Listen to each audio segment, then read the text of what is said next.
Hello guys, today I'm going to be reviewing the N1 power bank that I just received. It is 10,000 mAh.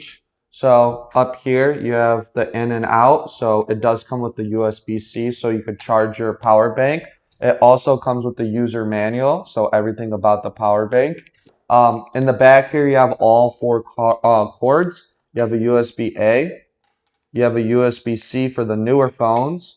You have a lightning cable for the older phones. And then this is my favorite cord. This is the micro. Since we don't have a lot of micro chargers and I always lose them, and we have a lot of devices that do need the micro cord. So that is a big deal that it's here.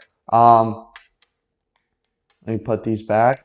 Now I'm going to show you how I'm going to charge my phone. It is USB-C.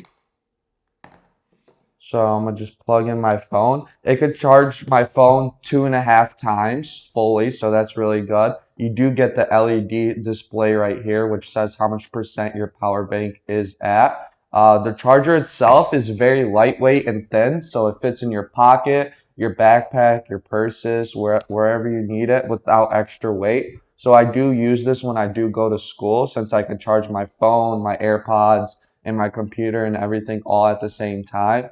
Overall, if you need a charger that could charge all your devices, I would recommend this.